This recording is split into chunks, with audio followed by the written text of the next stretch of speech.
¿ya? Algunas las hemos visto, como por ejemplo las odontogénicas.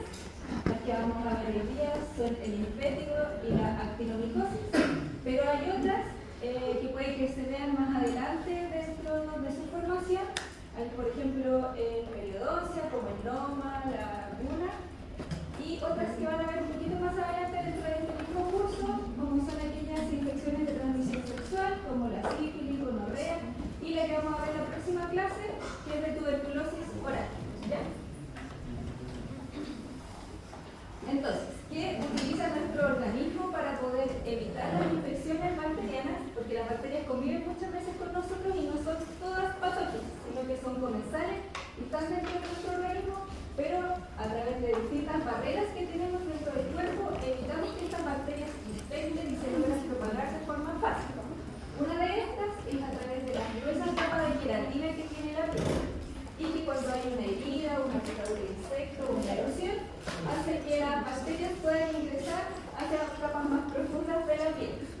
Otras, por ejemplo, las secreciones de inmunoglobulina, por ejemplo, en las zonas de la encía, hace que se evite también o se reduzca la carga bacteriana en algunos sectores, pero cuando hay deficiencias de inmunoglobulina A, puede hacer que haya mayor propagación de algunas bacterias.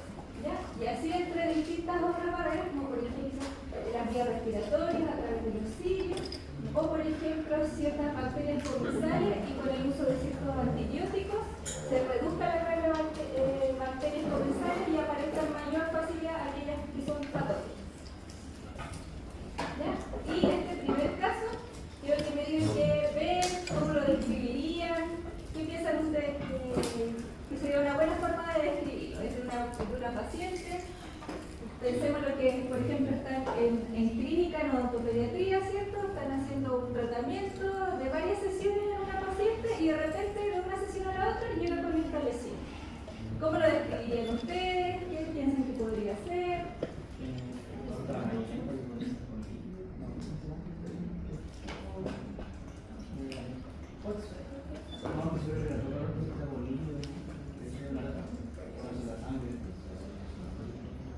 Sí, amarillo, ya, pero claro, estos son costras, ¿cierto? Y les llama la atención el color, ¿cierto? Y son como medio amarillentos. ¿Sí? Claro, que sobrepasa aquí el límite del labio, que hay un fondo un poco enrojecido. Aquí sería bueno preguntarle al paciente si, por ejemplo, le pica o no, si lo tiene hace mucho tiempo, si le había pasado antes, ¿ya? Son cosas importantes dentro de la anamnesis para preguntar. Y con esta lección vamos a empezar a hablar sobre la primera infección que vamos a ver hoy día, que es el linfético. El linfético es una infección bacteriana causada y que se localiza a nivel de la superficie cutánea, ¿ya? Es de la piel. Y es causada principalmente por dos bacterias, que son el Staphylococcus aureus, que es en la gran mayoría de los casos, pero también está el Streptococcus pyogenes. ¿Cómo se genera esto? Porque la superficie de la piel está interna, puede haber sufrido una herida y hace que esta pérdida de continuidad haga que las bacterias ingresen hasta las capas un poco más profundas de la piel, ya sea por una herida contaminada, por área de abrasión, por una picadura de insecto o por pacientes que tengan alguna condición como una dermatitis atópica que sean más susceptibles a que estas bacterias logren ingresar hacia la piel. Y también hay una mayor prevalencia en aquellos pacientes que tengan condiciones sistémicas que favorezcan la propagación o que se genere una infección, como por ejemplo pacientes con diabetes mellitus, con VIH, con una mala higiene que no logran eliminar grandes cargas de bacterias, malnutrición, entre otros. ¿Ya? Del linfético existen dos grandes formas clínicas. Uno es el ampolloso y el otro es el no ampolloso, que también se le llama buloso o no buloso, ¿ya? Y que lo vamos a ir viendo porque son distintos clínicamente. Pero, de forma general, el linfético, si bien se presenta en grandes grupos etarios, son más frecuentes de ver en la infancia, ¿ya? En los niños, entre 2 y 5 años aproximadamente, siendo la zona de la cara, cabeza y cuello la más afectada, seguida de las extremidades, también de la zona torácica. De los dos tipos de linfético que les mencionaba, el no ampolloso es el más común de observar. ¿Ya? Y dentro de esto,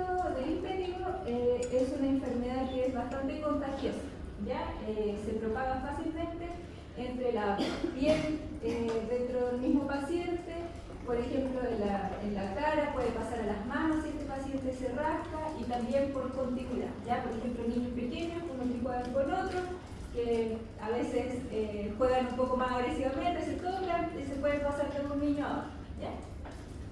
Entonces, en estos casos hay que evitar el contacto directo para evitar la propagación de la infección. ¿Ya? Y vamos a ver primero el impétigo ampolloso. ¿Ya? El ampolloso, que se genera este tipo de condiciones clínicas, que son ampollas, ¿cierto? Y que con el tiempo se vuelven un poco más flácidos, ¿ya? Y que tienen un contenido líquido un poco amarillento dentro de su interior. De los dos tipos de impétigo, el ampolloso es menos común y además es menos contagioso. ¿Ya? Se localiza más frecuentemente en la cara, en el tronco, y como les decía, son estas ampollas flácidas con llenas de líquido, lo que es característico en este tipo de impétigo. ¿Ya? Acá otras fotos, son más frecuentes en neonatos y pueden generar mayor malestar a nivel sistémico. ¿Ya? Los pacientes suelen tener fiebre con mayor frecuencia, pueden tener diarrea o otros síntomas sistémicos, y las complicaciones son más graves. ¿Ya? Se pueden ir desde meningitis, neumonía, el paciente pediátrico. ¿Ya? Acá una foto a nivel de cara, ¿cierto? Donde se ven estas ampollas flácidas y que cuando se rompen dejan una superficie que es más erosionada. ¿Ya? Y al estar erosionada también hace que se vea más brillante, como un contenido seromático que queda en la superficie. ¿Ya? Y eso es frecuente en el impétigo ampolloso. ¿Ya?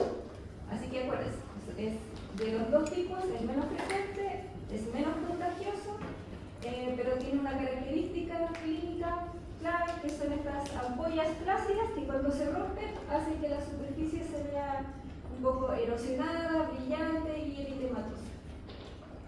¿Ya? ¿Por qué se generan estas ampollas? Y para poder explicarlo necesito saber si se acuerda, bueno, hay que recordar un poquitito de histología, ¿cierto?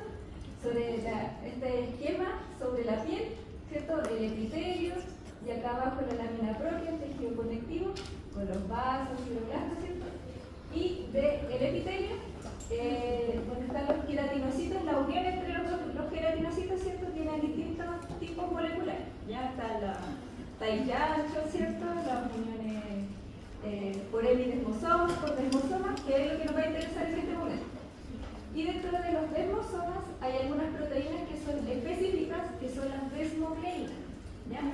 Y que las bacterias que generan el impétigo logran romper la desmogleína 1. En general la desmogleína 1 es una proteína, es una molécula, ¿cierto?, de un desmosoma que está presente en las capas más superficiales del epitelio. Entonces cuando se rompe esta desmogleína hace que se forme la ampolla, ¿ya? Por eso se ve esta estructura producto de la toxina que genera esta bacteria, ¿ya? Y que también se pueden ver en otras enfermedades, se lo van a ver más adelante, como en el pérfido vulgar. Eso fue respecto al impétigo buloso o ampolloso. El otro tipo es el impétigo no ampolloso, que es más contagioso, es decir, se propaga más que el impétigo no ampolloso, pero no se localiza tan frecuentemente en cabeza y cuello, sino que es más bien en extremidades, ¿ya? Cuando se ubica en cabeza y cuello es más frecuente a nivel de la zona de la nariz, de la boca, y tiene un patrón lineal, ¿ya? Que en general se asocia a que el paciente se rasca y se genera la continuidad y la contaminación de la superficie hasta llegar hacia otras zonas, ¿ya? Como para continuar la infección. En general también se da más en niños, pero en edades un poco más avanzadas, ya no tan en neonatos como en el impétigo ampolloso, y puede generar cierta inflamación a nivel de los linfonodos, ¿ya? Lo que vamos a ver clínicamente parte como una mancha o una mácula roja, a veces unas pápulas y pequeñas vesículas que se rompen con facilidad dejando áreas costrosas, ¿Y cuál es la forma clínica que es característica, que tienen que recordar, del impétigo no ampulloso? Las costras mielicéricas, que son estas, ¿ya? Entonces la costra mielicérica, ¿por qué se llama así? Porque tiene un color, la costra tiene un color como parecido a la piel, ¿ya? Porque es más amarillo, ¿ya? Esa es la característica. Otra cosa importante es que, si pueden ver, en general afecta la región perioral, la zona nasal, ¿cierto? Las fosas nasales, y que puede propagarse hacia toda la superficie que está en relación directa en la cara en estos niños, ¿ya? Lo otro es que la superficie más profunda, por debajo de la costra, también se ve eritematoso, ya que es un proceso que está enrojecido, porque esto genera dolor, genera escozor, los niños se tienden a rascar más, entonces es más fácil que lo puedan propagar hacia las distintas superficies, ¿ya? Ya, y esto es la imagen en niños, pero desde hace años, muchos años, se ven acá, desde los 1900 y tantos, también existían artículos y noticias que hablaban sobre el impétigo en la población más adulta, ya asociado principalmente a una barba descuidada o sucia, donde no se hay una muy buena higiene, y que podía aparecer también estas costras mielicéricas asociadas a la superficie de barba y posterior rasurar esa zona o afeitar esa zona, ¿ya? Y aunque sea muy antiguo, igual también a la fecha también sigue esto presente, como en estos casos de una noticia de una TikToker que mostró todo su proceso después de haber estado, de besarse con una persona que tenía barba, según ella, que podría haber estado contaminada y que también tuvo impétigo, ¿ya? Y mostró todo el proceso hasta su recuperación, ¿ya? Entonces, tenemos estos dos tipos de impétigo, ¿ya? El ampolloso y el no ampolloso, y una característica de ambos es que los dos generan ardor, escozor, y esto en los niños es más riesgoso porque no logran controlar las ganas de rascarse y hace que sea más fácil que se propague por las distintas superficies. Ambos tipos de impétigos, las bacterias pueden localizarse a nivel de la fosa nasal en un periodo donde todavía está en recuperación, y volver a infectarse si que el paciente vuelve a rascarse y generar una erosión en la superficie. Acá les dejo un resumen sobre los dos tipos de impétigo. ¿Qué es lo que quiero que recuerden con mayor ímpetu? Es la parte de cómo se ve clínicamente, ¿ya? El no buloso, recuerden, que genera estas costras mielicéricas, ¿ya? Y el buloso, se generan estas ampollas flácidas con una superficie que es brillante, húmeda y eritematosa, ¿ya? Y que, vamos a ver, ambos tipos de impétigos se manejan a través de terapia antibiótica.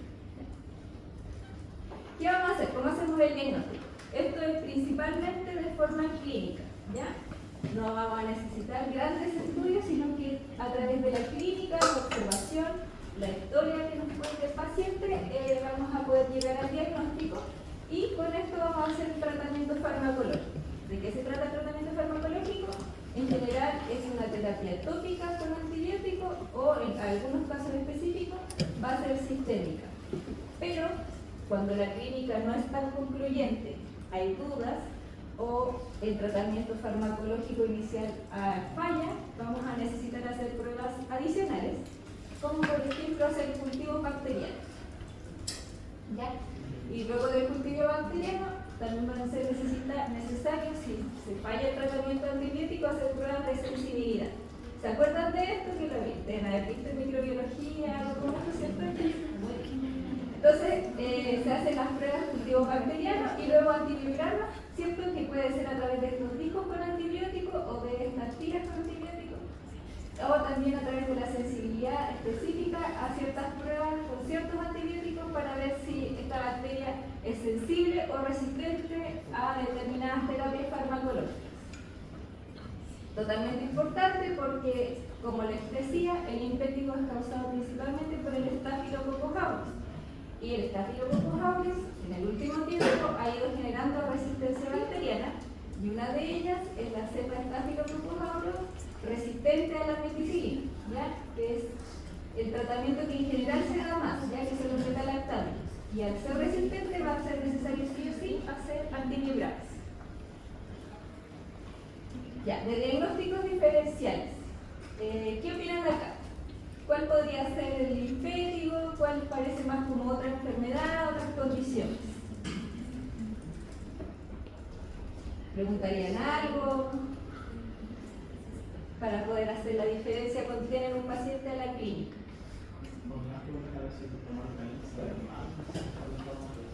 Sí, podría ser una opción, pero si el paciente dice que no se ha quemado. Sí, es muy buena idea, ¿cierto? Pero por ejemplo, si tiene ya, si tuvo una gingivostomatis herpética, porque podría estar pasando por un cuadro de herpes recurrente, como por ejemplo estos casos, ¿ya? Este es de herpes simple, y acá lo que hay que ir preguntando siempre es si el paciente ha tenido frecuentemente herpes, si le sale el fuego, ¿cierto? Entre comillas, y la diferencia es que estas son vesículas que se van reuniendo y se van a romper hasta formar una costra. Pero la costra del herpes generalmente es unilateral, ¿ya? Como les decía, el linfético puede pasar la línea media, ¿ya? Al rascarse puede hacer que traspase desde el lado derecho de la cara al lado izquierdo, ¿ya? Y en estos casos también es bueno preguntar, por ejemplo, si el paciente tiene alguna condición de dermatitis atópica, de alergia, si tiene mucho tiempo la inflamación, porque esto es una quilitis exfoliativa, ya que son más que costras de por sí, es como una superficie, como una escama que se va desprendiendo de la cara, ¿ya? Entonces, estos dos son los diagnósticos diferenciales más frecuentes, ¿ya? La quilitis exfoliativa y el herpes simple, y estos del medio son casos linféticos. Pero no son los únicos, ¿ya? Aquí les dejo una lista de posibles diagnósticos diferenciales, ¿ya? Lo principal, en los bulosos, que se forma siempre esta ampolla, a veces tiene este fondo eritematoso, y sería bueno preguntar, por ejemplo, si el paciente tiene alguna condición autoinmune, si es que le ha pasado antes, si tiene alguna alergia conocida, etc. ¿Ya? Y en la no bulosa, por las costras mielicéricas, que es lo más clásico en la condición, que es bastante específico de esta enfermedad. Ya, acá el tratamiento. Para tratar el linfético hay dos líneas de tratamiento. Lo más clásico, para que ustedes también lo puedan aplicar, porque los odontólogos generales pueden dar este tratamiento en los pacientes, es el manejo local, que consiste en limpiar la zona, la superficie que está infectada, humedecerla y sacar las costras. ¿Ya? Eso no necesariamente lo tiene que hacer el odontólogo, pero sí lo puede indicar. Y tienen que sacar esas costras para que el antibiótico que se va a entregar se afecte específicamente en el área del epitelio que está con daño, ya que está con la infección. Muchas veces les dejan que se pongan una gasita húmeda para que la costra se humedezca, por si acaso antes de llegar y sacarla, porque si se llega y se saca puede doler mucho, ¿ya? Para que también lo tengan presente. Y luego de descostrar se deja un antibiótico tópico, que en general es la ampicilina al 2%, ¿ya? Pero también está el ácido fucídico, entre otros. Lo importante aquí es hacer esta remoción con gasa estéril, con guantes, para evitar el contacto, ¿ya? Porque si no puede que pase a las manos del tutor, el cuidador o la persona que está haciendo la eliminación de estas costras, puede infectarse las manos por el linfético, ¿ya? Y este es el tratamiento del linfético no buloso. Pero en condición de linfético buloso, o cuando hay lesiones múltiples, cuando hay condiciones sistémicas, por ejemplo fiebre, en los pacientes linfadenopatía múltiple, o cuando ya no hay respuesta al tratamiento local, lo que se decide hacer es un tratamiento sistémico, que en general es con beta-lactámicos, ya sea amoxicilina, clindamicina, etc.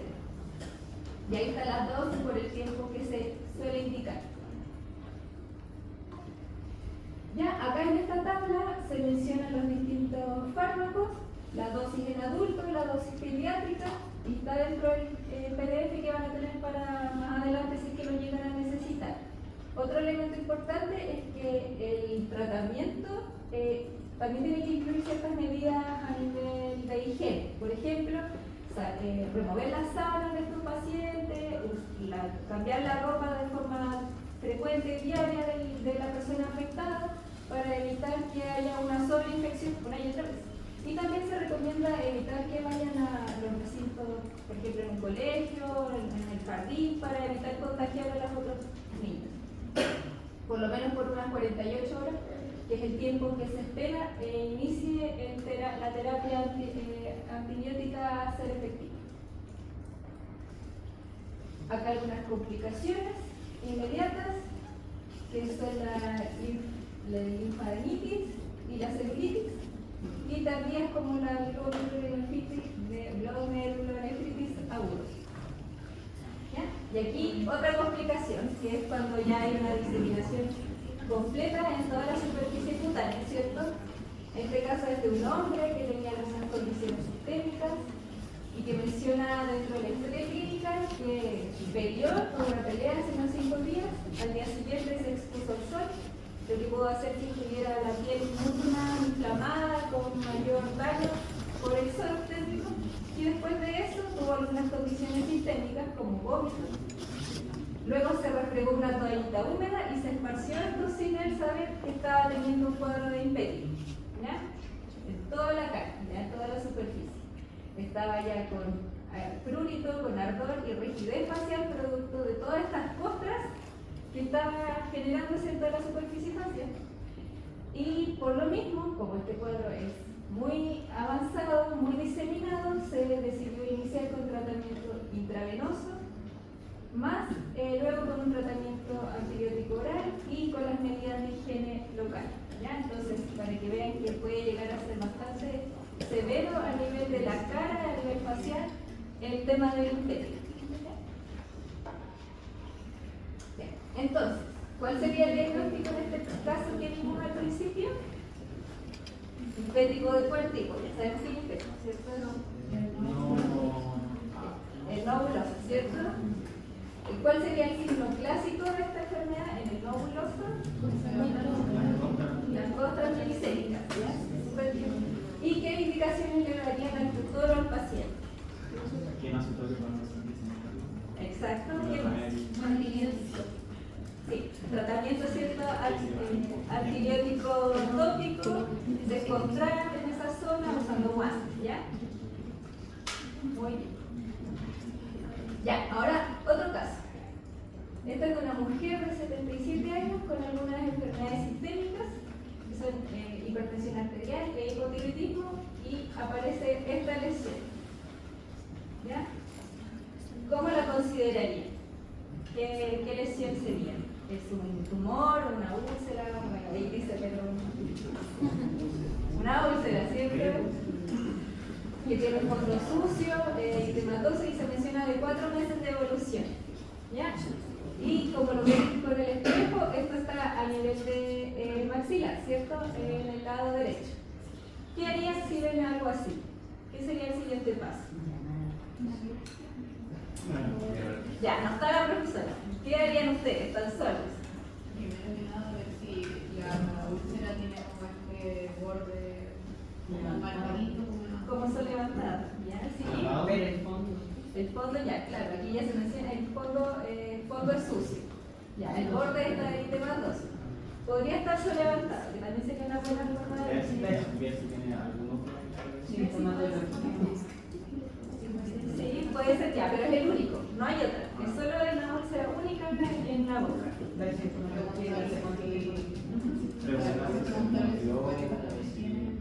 Ya, ya, es solamente de ella. ¿Qué harían después? De ideología. Ah, ya. ¿Sí? ¿Buena forma de verlo? Sí, le duele que se conecta. Ya, ¿y le harían algún otro examen? Ya, antes de la biopsia.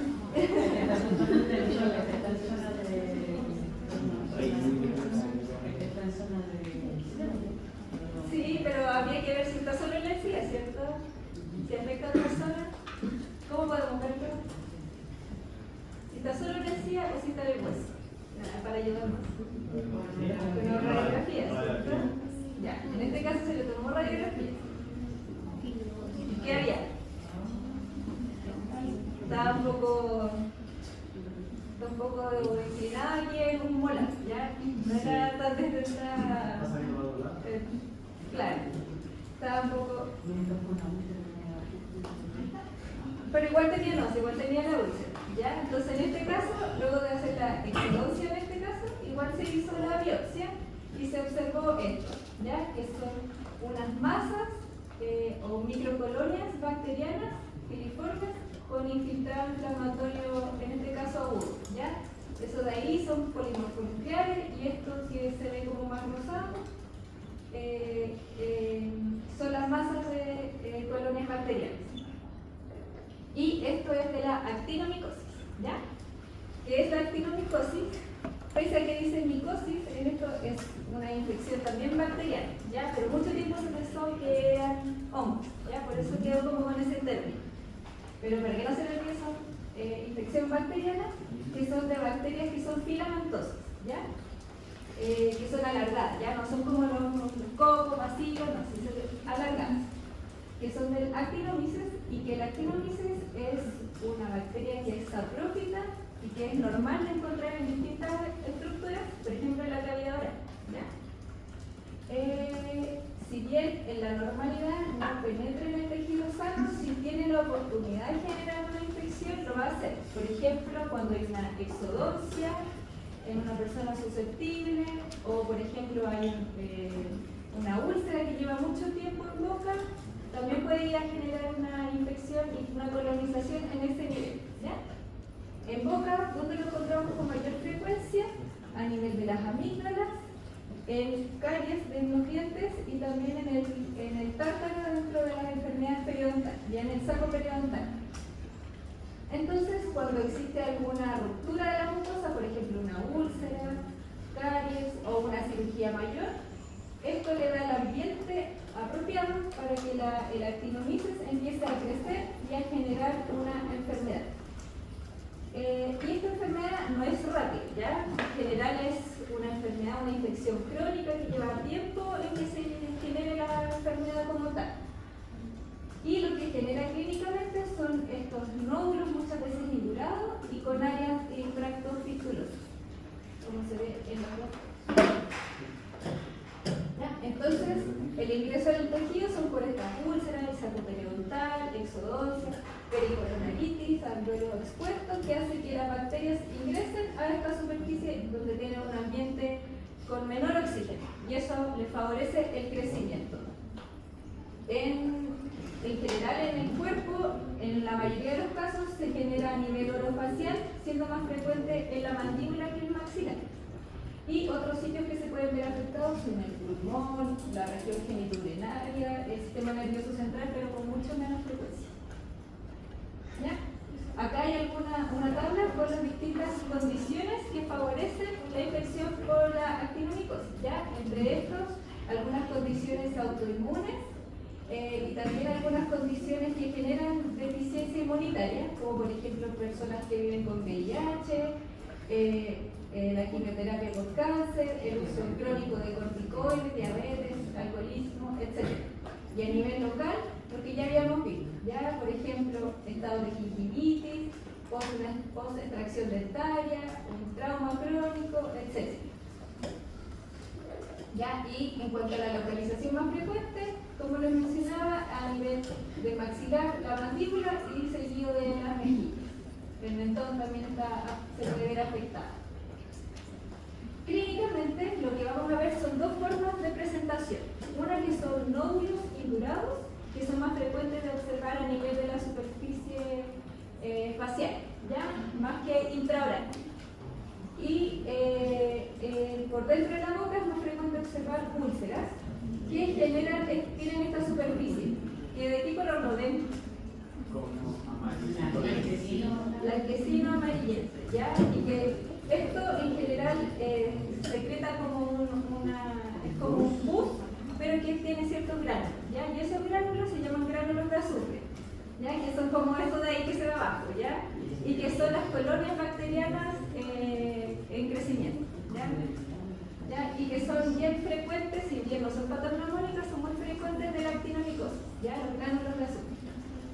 Alrededor del tejido se tiende a poner un poco más indurada, ya se puede verse levantado, se ve una induración y es por una fibrosis que se genera en un proceso crónico, ¿ya?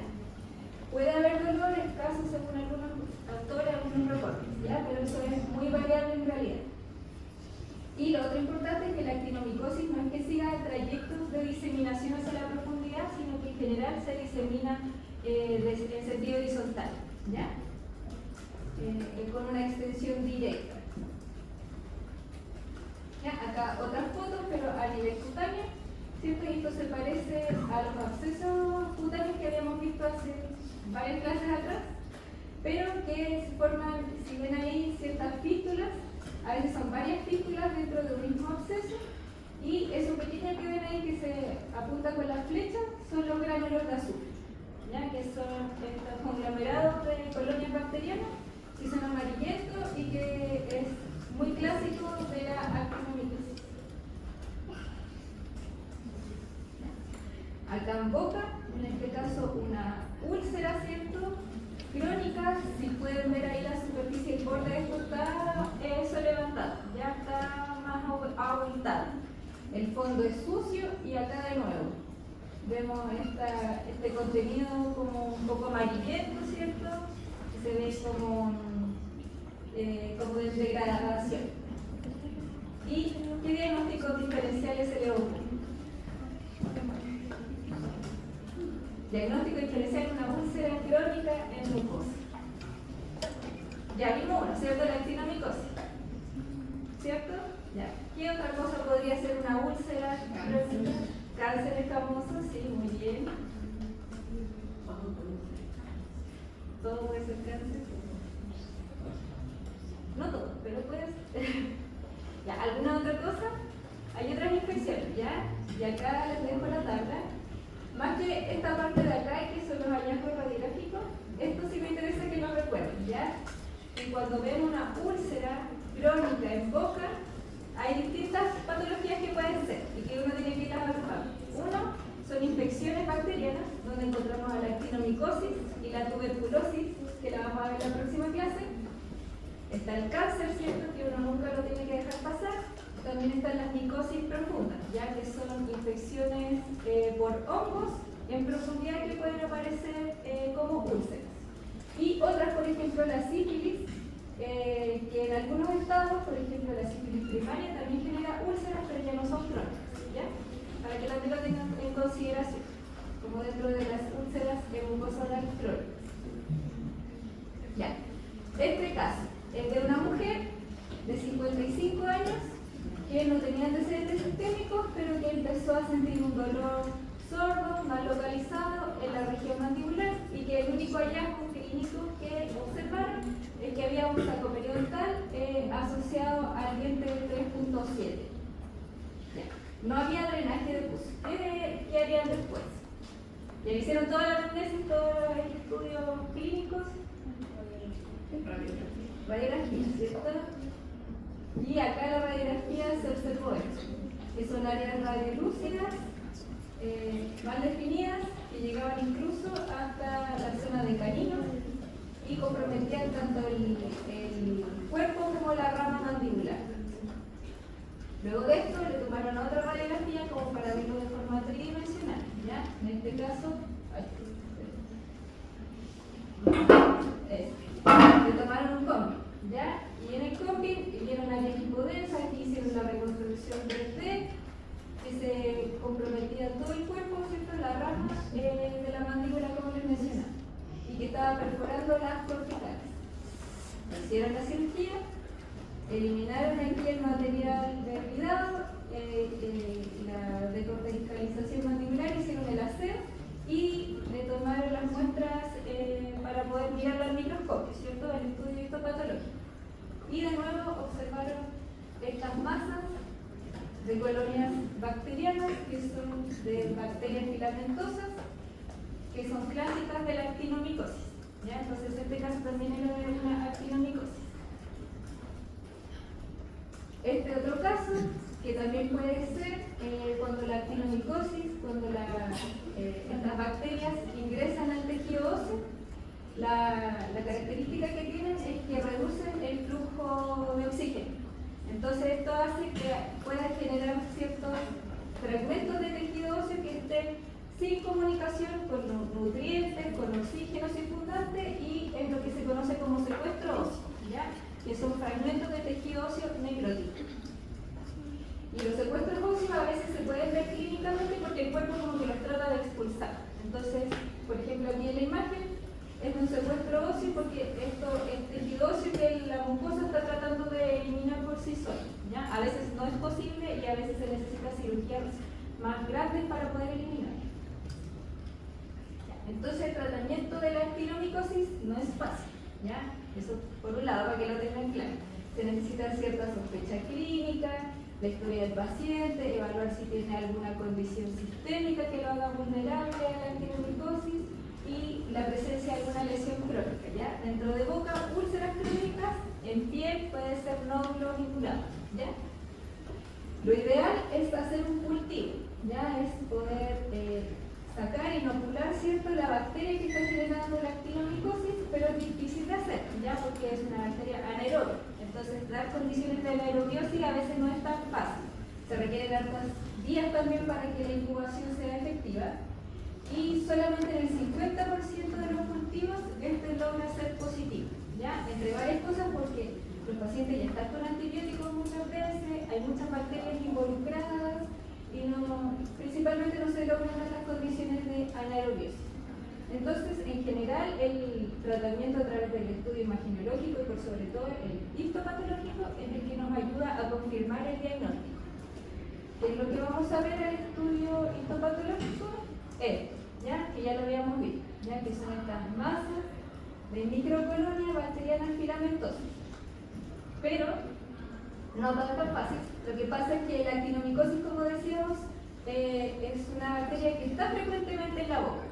Entonces, para poder confirmar que sea una infección como tal, tiene que haber esto, ¿ya? Que es un infiltrado inflamatorio que está atacando a estas bacterias, ¿ya? Porque esto está invadiendo y el sistema nervioso de nuestro cuerpo está atacándolo, como para evitar la propagación. Entonces tiene que estar la masa de la actinomicosis, ¿cierto? Pero tiene que estar los polimorfos nucleares atacando para ser efectivo y decir, ya, si era una actinomicosis. Acá otras técnicas que se utilizan para poder ver a la bacteria filamentosa. Y el tratamiento, que es largo, ya se dan antibióticos que son muchas veces betalactámicos, pero se dan por semanas e incluso meses, ¿ya? Parte con bencilpenicilina intravenosa o intramuscular y luego al pasar las semanas esto lo van cambiando a ampicilina o amoxicilina, ¿ya? Además, según este estudio, lo mejor es hacer un tratamiento coadyuvante con la eliminación, el curetaje y debridamiento del tejido afectado para mejorar la perfusión del antibiótico a la zona infectada. Por supuesto, hay que eliminar la fuente original de la infección, o si no, esto puede ponerse crónico y mantenerse de forma crónica. Acá otro caso de un paciente que ya le habían hecho la endodoncia, pero seguía con molestias, con cierto dolor, cierto malestar, le tomaron radiografía, vieron un área radiolúcida difusa en los ápices de este molar, y después de la cirugía vieron que estaba perforada la cortical, eliminaron la zona infectada, hicieron la cirugía apical y luego de esto cubrieron más el antibiótico para poder eliminar por completo, erradicar la infección, ¿ya? Y tras el estudio del microscopio se vio que era actinomicosis. Este otro caso a nivel cutáneo de una paciente que partió con un tratamiento empírico de antibiótico. No estoy segura si saben a qué se refiere empírico, ¿no? Es como el tratamiento de primera línea, ¿ya? Eso se refiere a empírico, que se da en este caso, por ejemplo, con la ampicilina, con la amoxicilina. Pero algunas bacterias, algunas son resistentes. Entonces, si en este caso, luego del tratamiento empírico, en este caso se vio que creció de tamaño el nódulo, hicieron antibiograma, estudios para ver cuáles eran los antibióticos más específicos para tratar esto. Se le dieron a la paciente y se redujo después de 4 meses la infección, ¿ya? Puede estar hasta 12 semanas, hasta 12 meses con antibióticos en los pacientes que respiran. ¿Ya? Acá un resumen que también va a ir en el PDF. patogénesis, ¿cierto? Que en general es por la pérdida de continuidad de la mucosa, o exposición hacia más las bacterias, que en general hay aumento de volumen, induración y, lo más importante, la presencia de los gránulos de azufre. El diagnóstico, el ideal es con el cultivo, pero muchas veces se necesita el estudio al microscopio. Y el tratamiento con dosis de penicilina de forma inicial y luego progresivamente se va cambiando a penicilina oral y el debridamiento. ¿Ya? Este también va a ir como parte como resumen, ¿cierto?, sobre la actinomicosis. ¿Qué es lo que me interesa que recuerden? Bueno, el agente causal, ¿cierto?, que son las actinomices, que a la clínica van a ver los gránulos de azufre y el diagnóstico, si bien el ideal es por cultivo, principalmente se hace a través de histopatología, como nódulo indurado en piel, como úlcera crónica en boca, y los diagnósticos diferenciales. ¿Dudas?